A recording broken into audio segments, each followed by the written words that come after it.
Bonsoir, mesdames, mademoiselles, messieurs, bienvenue dans ce journal hebdomadaire que nous ouvrons avec le président de la République, son Excellence Macky Sall, qui s'est déplacé à Thiénaba suite au décès du khalife général pour présenter ses condoléances.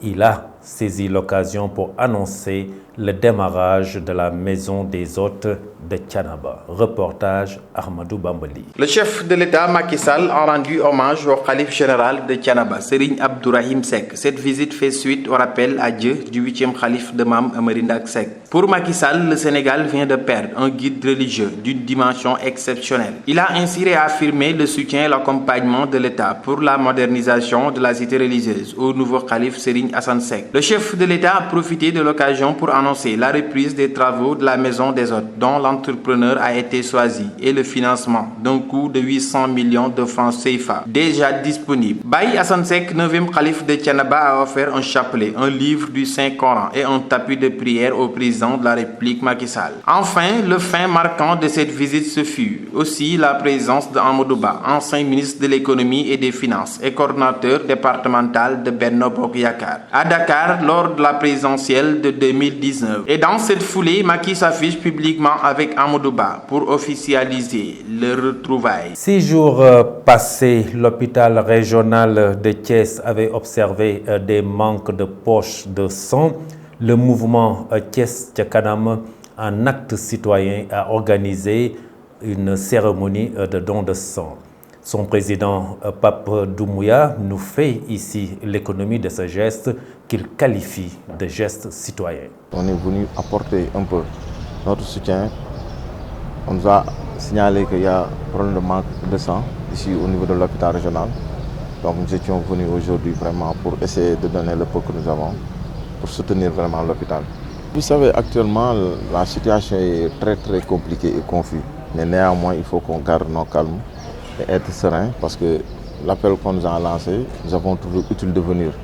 Parce que vous le savez, dans ces structures, c'est la plus grande structure au niveau de la région.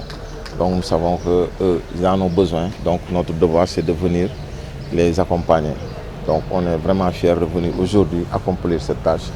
Et on espère que les gens vont venir en masse. Et nous avons lancé cet appel. En cette période de pandémie du Covid-19, les bouteilles de gaz sont orientées dans les structures de santé pour une prise en charge des patients qui ont besoin d'oxygène. Ceci pose quelques désagréments aux tôliers qui disent ne plus travailler pour défaut de bouteilles. Les tôliers du garage de Khelcom ont fait un mouvement d'humeur dans ce sens. Moulay Keïta porte leur parole. Il est au micro de Mamadou Saturne Dione. Je parle au nom de tous les tôliers de l'étendue de territoire du Sénégal. Parce que ça fait plus de 20 jours. On n'a aucune bouteille d'oxygène venant des usines d'oxygène pour satisfaire nos besoins. Il n'y a que des pères de famille ici. Mais depuis plus de 20 jours, on n'a rien vu d'oxygène pour travailler. On vient d'apprendre que le président Macky Sall a donné un décret pour que toutes les usines qui produisent d'oxygène le transmettent aux malades qui sont dans les hôpitaux. Des pères de famille qui sont là, concernant, qui travaillent sur les bouteilles d'oxygène. Mais il ne faut pas détruire des vies en guérissant des autres vies. Hein? Mais ça, c'est inadmissible. Nous lançons un appel solennel au président de la République, Macky Sall, qu'il dise aux producteurs d'oxygène pour qu'ils puissent nous servir des bouteilles d'oxygène. Parce que nous sommes des pères de famille. Il n'y a que des pères de famille qui gagnent leur vie ici, sur les bouteilles d'oxygène. Tu vois? Mais on ne peut pas détruire la mienne pour guérir la tienne. Hein? Dans tout l'étendue du territoire du Sénégal, il n'y a aucun tôlier ici qui a une bouteille d'oxygène pour travailler pendant 20 jours. Ça, c'est inadmissible. Nous avons vécu que dans les dépôts de bouteilles d'oxygène, il y a du pénurie d'oxygène. Depuis cela, nous n'avons rien constaté. Parce qu'on a fait des démarches dans les dépôts, mais ils nous disent que c'est le président qui a donné l'ordre de transmettre les bouteilles d'oxygène dans les hôpitaux pour les malades concernant au coronavirus. Si l'État ne réagit pas, on a une autre méthode de réagir. On fait que faire une alerte aux autorités pour qu'ils puissent nous aider sur ces bouteilles d'oxygène. Parce qu'on a besoin des bouteilles pour travailler.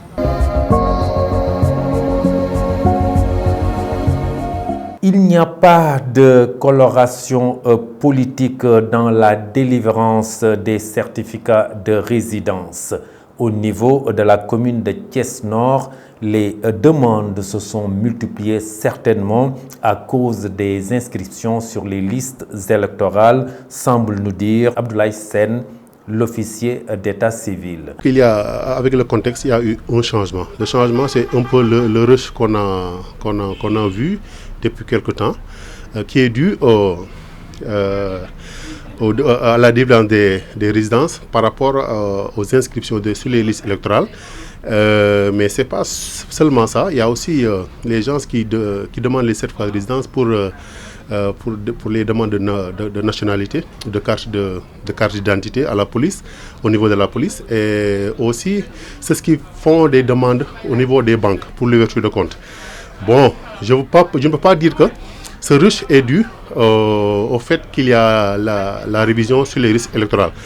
Donc, bon, ce sont des choses qui sont un peu privées, parce que la personne qui vient à l'état civil pour une demande de certificat de résidence, je ne peux pas me permettre de lui demander ce que vous faites avec ces certificats de résidence. Ce que je peux faire, c'est de lui délivrer son certificat de résidence en bonne et due forme. Non, au niveau de la commune de Thiès-Nord, à l'état civil, surtout à l'état civil, je veux dire, on n'a pas ce problème. Parce que nous sommes des autorités administratives. Moi, je suis le chef de service. Je suis là, pas en tant que politique, mais je suis là en tant que responsable administratif qui doit s'occuper de toutes les personnes qui sont de la commune. Que vous soyez de Réumi, de l'APR ou du PASTEF, si vous venez à l'état civil, on doit vous délivrer votre certificat de résidence en bonne et due forme.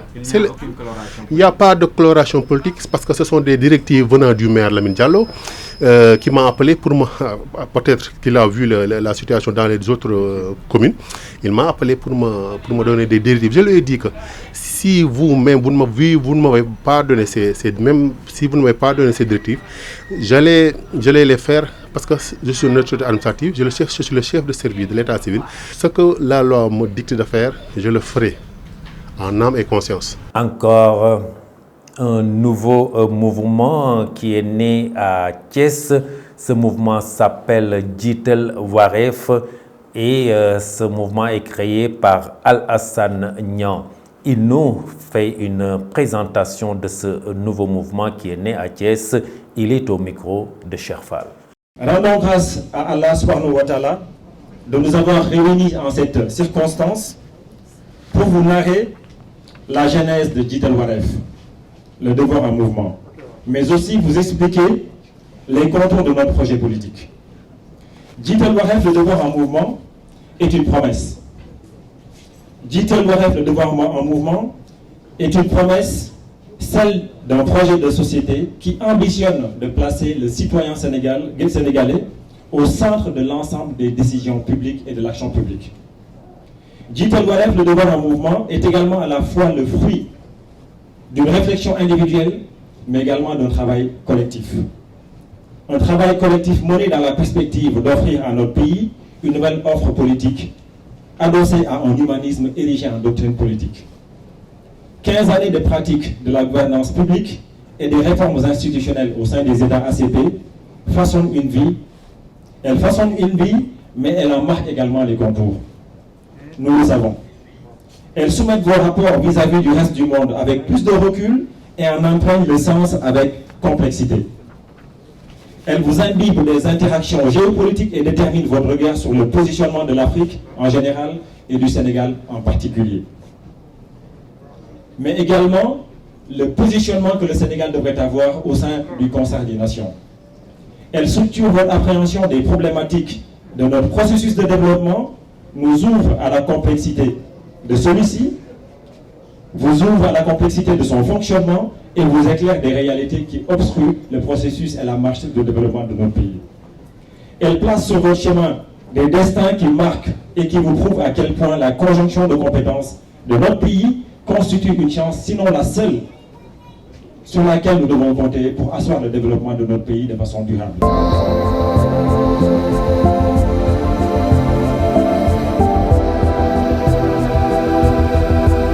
En cette période d'hivernage, on note quelques flambées des prix de première nécessité et ceci affecte considérablement le panier de la ménagère. Nos reporters sont allés à la rencontre de ces ménagères au marché central. Suivons ce micro-trottoir concocté par Pape Thioune Adiba.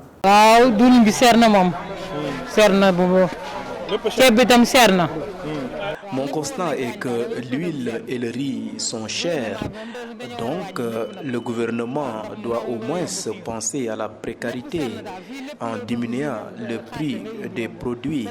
En tout cas, ici, au marché central, chaque produit que tu touches est cher.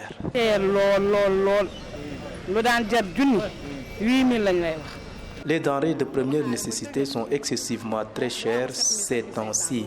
Ce que tu achetais à 5 000 francs, ça coûte actuellement 8 000 francs. Et parfois, il te faut d'intenses marchandages pour pouvoir en sortir.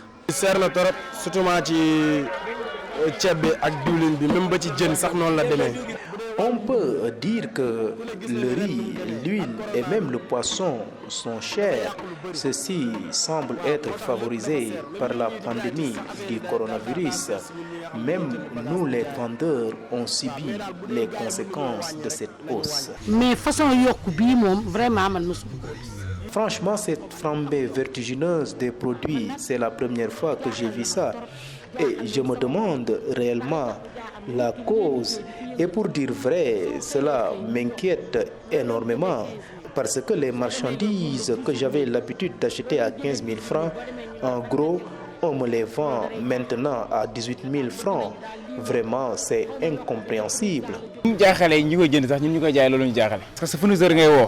Pour nous, les commerçants, cette flambée des prix, on ne peut même pas expliquer la cause parce que même nos fournisseurs ne nous donnent plus les produits comme à l'avant.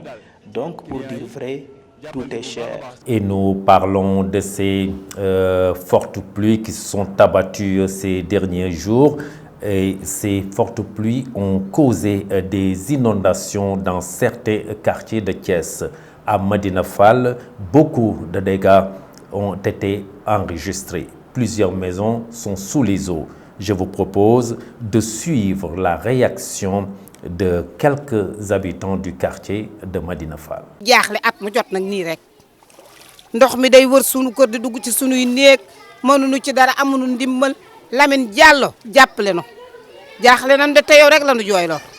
Chaque année, c'est la même situation. Nos maisons sont inondées. On vit le calvaire dans notre quartier. Même si c'est le destin divin, nous interpellons le maire Lamine Diallo pour qu'il nous vienne en aide.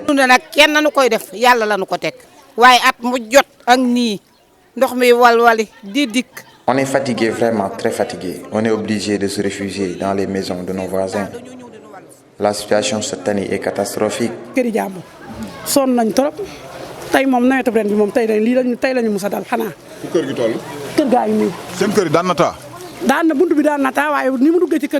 On n'a même pas où passer la nuit avec nos enfants. C'est la fatigue qui se ressent partout. Les maisons sont pleines. On interpelle vraiment le maire Lamine Diallo.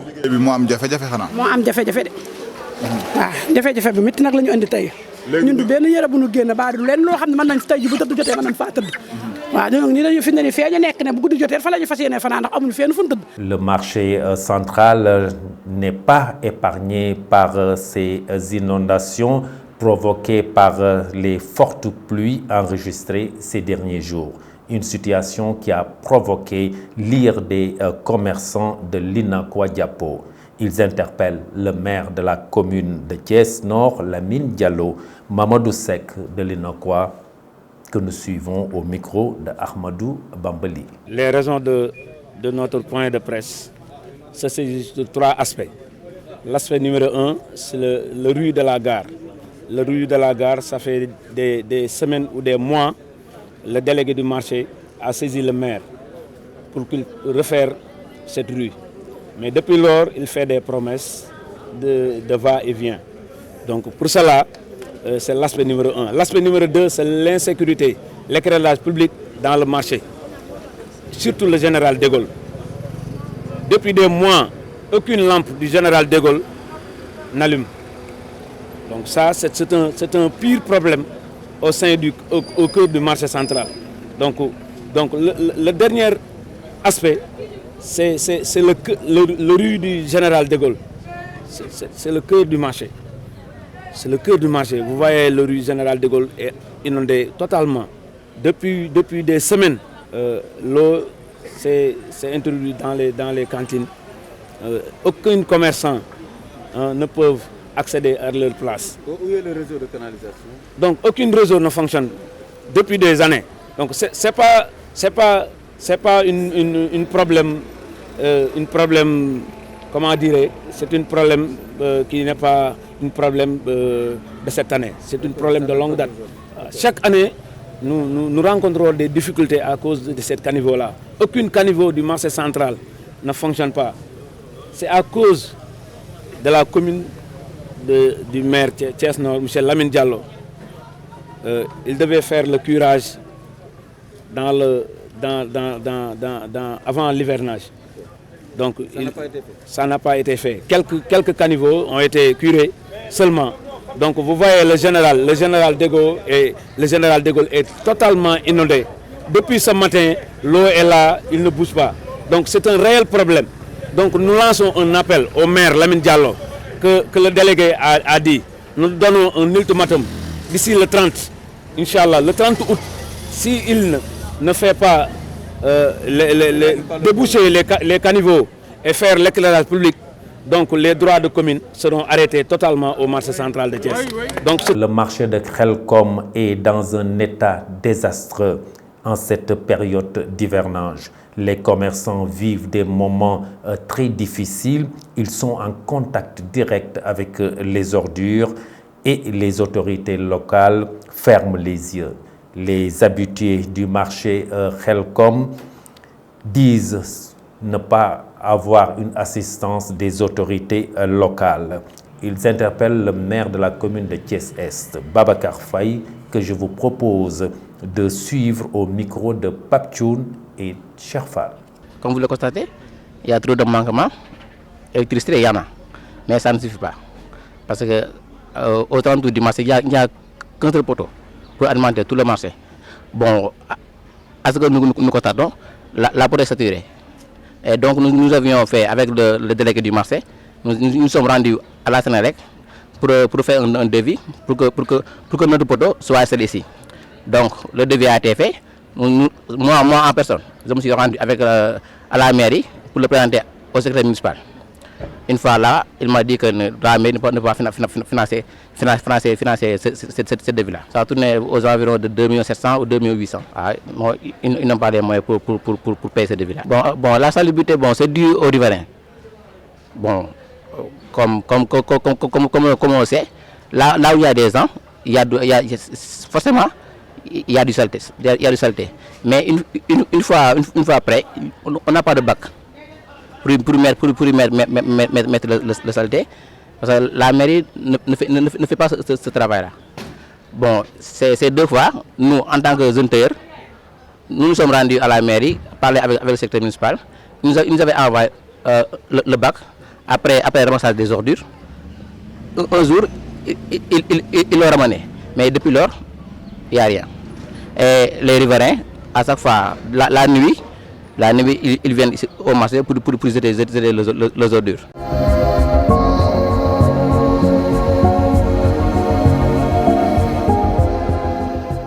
Le ministre de la Santé et de l'Action sociale a annoncé jeudi la réception de 2 centrales à oxygène pour les hôpitaux de Dalal Jamm et de Fann. La page de l'actualité nationale porte la signature de notre consoeur Fatou Kara Gueye.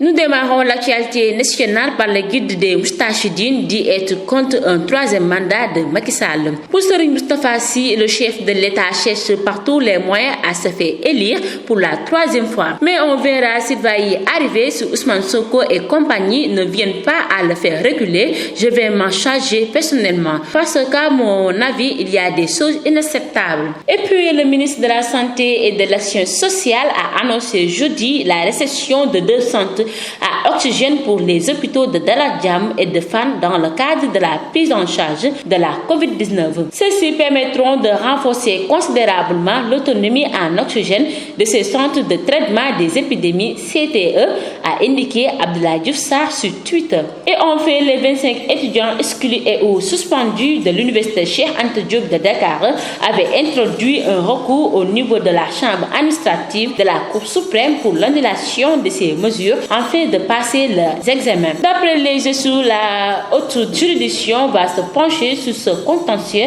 le 26 août prochain. Pour rappel, le 2 juillet dernier, en réponse aux violences à l'UCAD, le conseil de discipline avait sanctionné ses étudiants. C'était tout pour l'actualité nationale.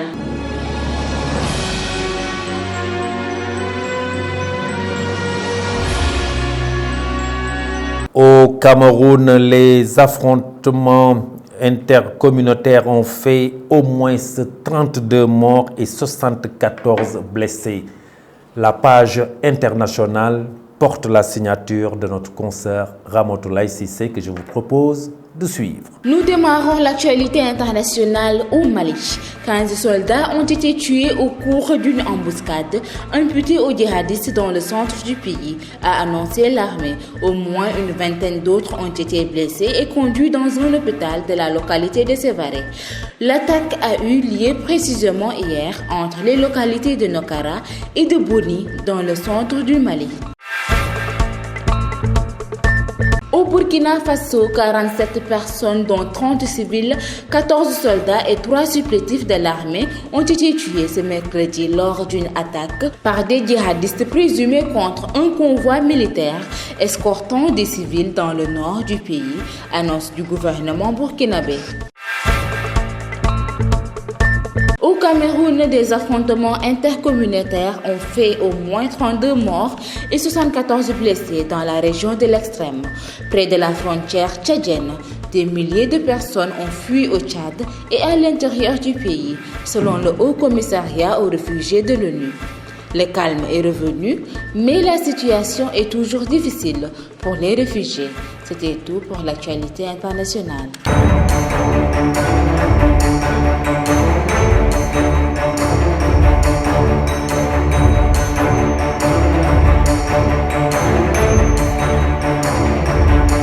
Et dans cette page des sports, le Sénégal connaît ses adversaires de poule. Le tirage a été fait à Yaoundé. Mamadou Saturne Ndiol. L'actualité sportive que nous démarrons par l'équipe nationale du Sénégal qui jouera dans le groupe B et débutera la CAN 2021 reportée à janvier prochain pour cause de la pandémie de coronavirus par un match contre le Zimbabwe. Finaliste de l'édition précédente, les Lions vont retrouver les Warriors qu'ils avaient battus 2-0 en 2017 en match de poule à Franceville au Gabon. Pour rappel, les deux autres adversaires du Sénégal sont la Guinée-Conakry et le Malawi. En partance pour l'Afro-Basket 2021 qui se déroulera au Rwanda du 24 août au 5 septembre, les Lions du Sénégal ont reçu le drapeau national ce mardi matin au Dakar Arena des mains du secrétaire général du ministère des Sports, Paul John. La cérémonie n'a pas duré longtemps, seules 15 minutes ont suffi aux autorités d'exhorter les partenaires de Gorgui Sy Dieng et Youssouf Fandoy de mouiller le maillot national. Et terminons par l'équipe de l'Afghanistan qui ne va pas pouvoir participer aux Jeux paralympiques de Tokyo qui débutent la semaine prochaine en raison de la situation dans le pays, a annoncé ce lundi 16 août le Comité international paralympique CIP. Et pour être tout à fait complet dans cette page des sports, on termine avec le mondial du beach soccer. Première journée, les Lions du Sénégal font une très bonne entrée en matière en explosant l'Uruguay 6-1. Un triplé de Raoul Mendy, un but de Mamadou Sylla, Mamadou Diagne et Jean-Ninou Diatta. Et chacun ont permis au Sénégal d'occuper pour l'instant le fauteuil de leader de la poule D. Le Portugal, tenant du titre, bat Oman sur le score de 5-3. Deuxième journée, ce dimanche, Uruguay joue contre Oman, Portugal joue contre le Sénégal, un match très important pour les deux équipes. Auparavant, dans la poule A, Japon bat Paraguay 7-4. La Russie, pays hôte, bat les États-Unis 5-4. Et dans le groupe B, Émirats arabes bat Tahiti 4-3. Espagne bat Mozambique 8-4. Et pour le compte du groupe C, Biélorussie bat Salvador 6-5. Et le Brésil bat la Suisse après la série des tirs au but 4-3, temps réglementaire, 5 buts partout.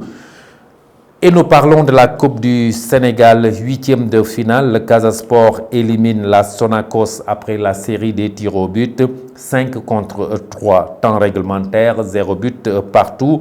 Diambar de Sali qui gagne son ticket pour les quarts de finale. La Génération Foot s'est déclarée forfait en se retirant de la compétition. Au programme ce samedi, Niary Tally joue Demba Diop de Mbour à Amadou Barry et le Jaraaf de Dakar joue la RS Yoff à Ibrahima Boy. Ce dimanche à Mboro, Etix joue contre l'US Gorée. Et retenez que les matchs CNEPS Excellence Ice Pikine et Stade de Mbour Génération Guédiawaye Football Club sont reportés à une date ultérieure pour défaut de service d'ordre. Et ceci met fin à ce journal hebdomadaire que j'ai eu l'honneur de vous présenter. Merci de l'avoir suivi. Passez une excellente fin de soirée. Merci et au revoir.